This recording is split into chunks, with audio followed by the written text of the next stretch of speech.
I want to invite to the stage now, he's a fantastic new comedian. He's pretty new on the scene, and he's a rapper, and he's pretty fucking gangster, and a very good friend of mine. I really like him. Would you please welcome to the stage the fabulous John Carr.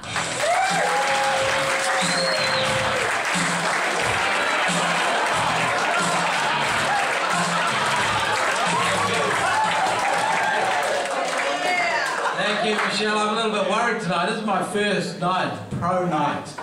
And I'm a bit worried about you, the audience, really, because you're a bit older than the audience that I'm used to. And I don't know whether you're going to be into the kind of streetwise gangster rap that I do. I've been up there looking at the audience, trying to find someone who might be into it. And there's only one that I can see, and that's Bob. So I'm going to do it, Bob, and this is for you, all right? If you want to get up and corrupt in the mosh pit, you go for it. So if I want to do some crowd surfing, Bob, you're my man, all right?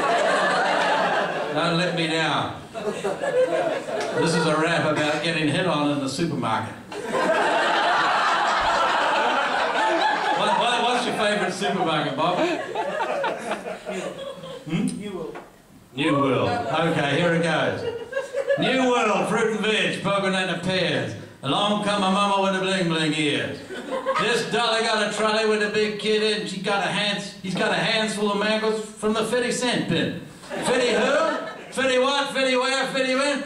I don't care where 50 been. Well, the dolly with the trolley, she tried to squeeze through, and the kid with the mango, he threw me one or two. So I moved to the left, real slow.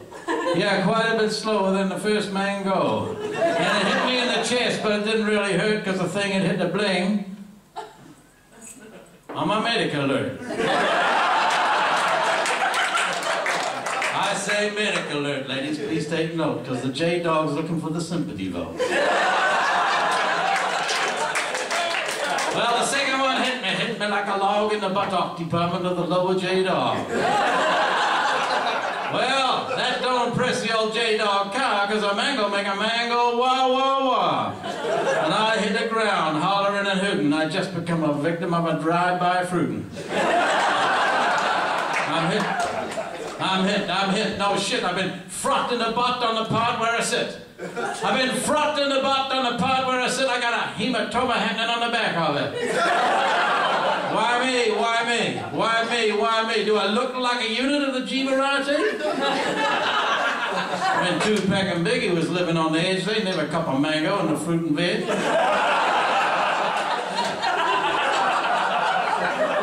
Well, the mama look around to see what the boy's done. I'm lying on the ground counting bruises on my bum.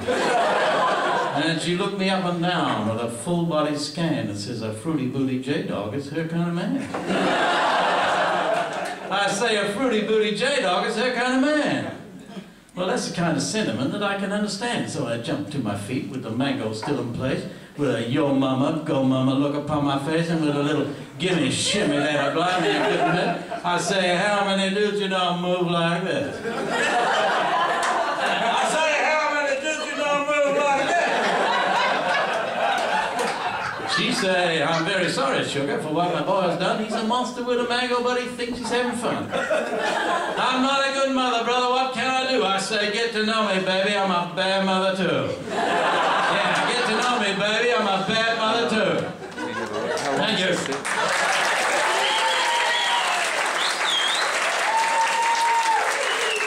I don't just do streetwise, lithy raps. I do love poetry as well. The aphrodisiac qualities of which are much underestimated in our society.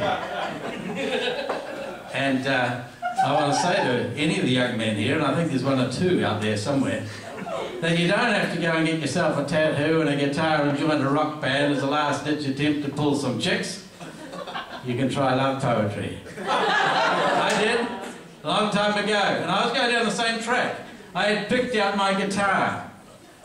1977 it was, Shearer's Music Store, Victoria Street, Hamilton. I don't throw that word in Hamilton just to get a cheap laugh, as some comedians go up to do. I love Hamilton. I spent 10 years in the place. My first two children were born in Hamilton.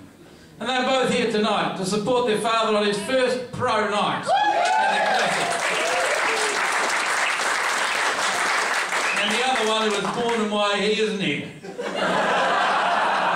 She couldn't be buggered coming.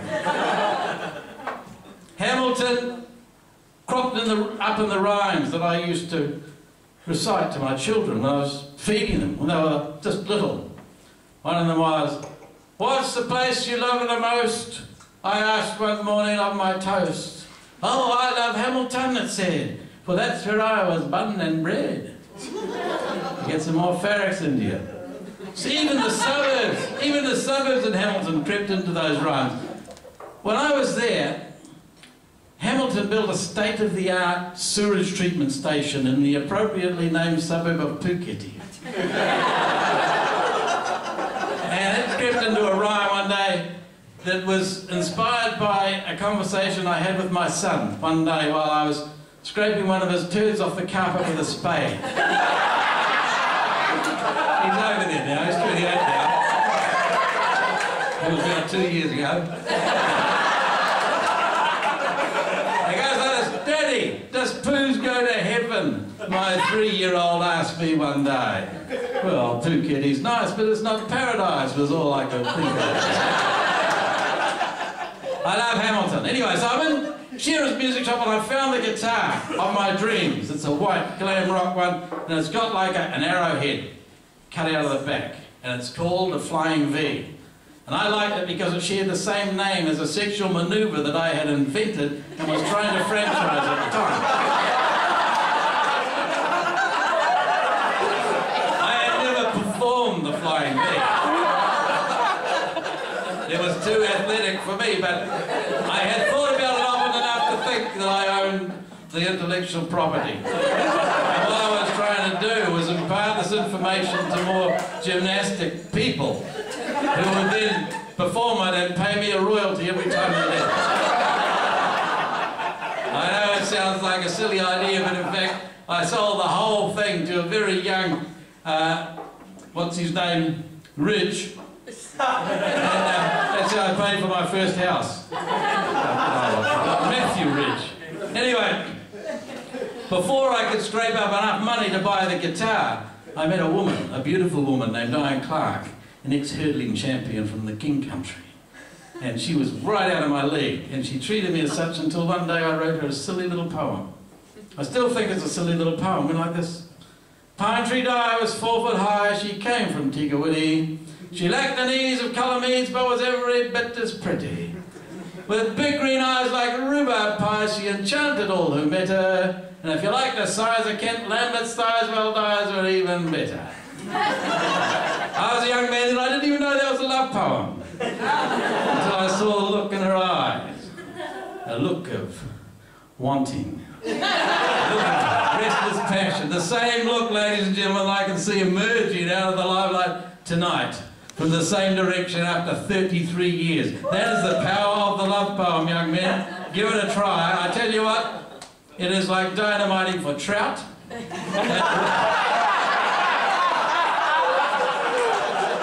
Rainbow Spring. Give it a go.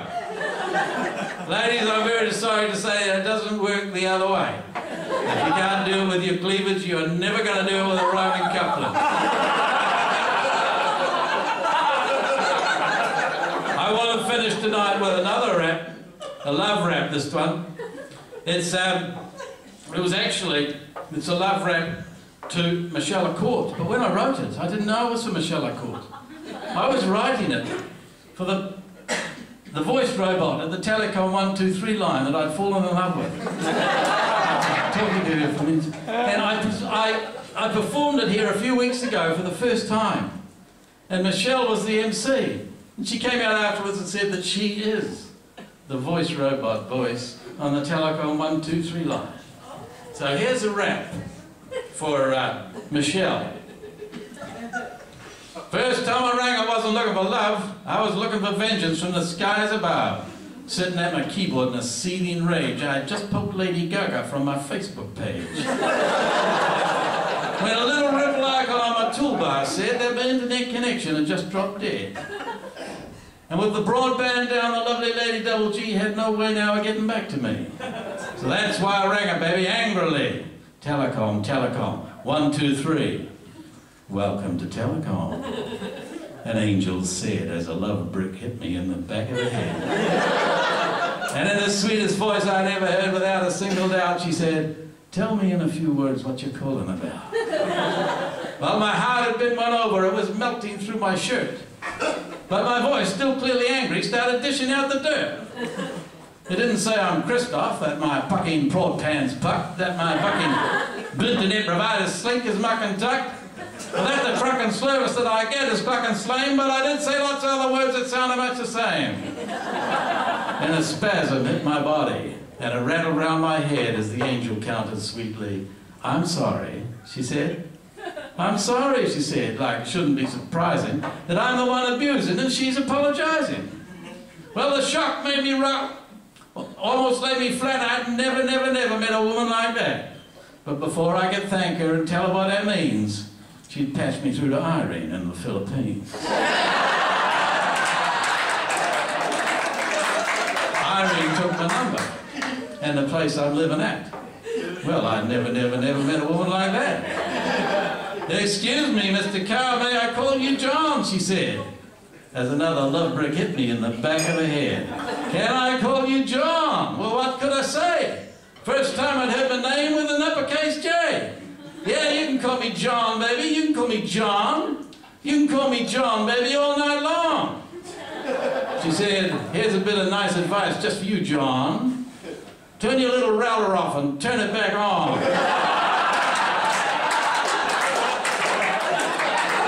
So I did what she said, and the lady got it right, and my little ripple icon started dancing in the night. And then I got a buzzing down my broadband pipe. It was bloody Lady Gaga trying to contact me on Skype. I said, I'm sorry, Lady Double G, I really gotta go. I got 2 other ladies to attend to, you know. Then I switched up my route, I smashed it on my knee and rang telecom, telecom. 1, 2, 3.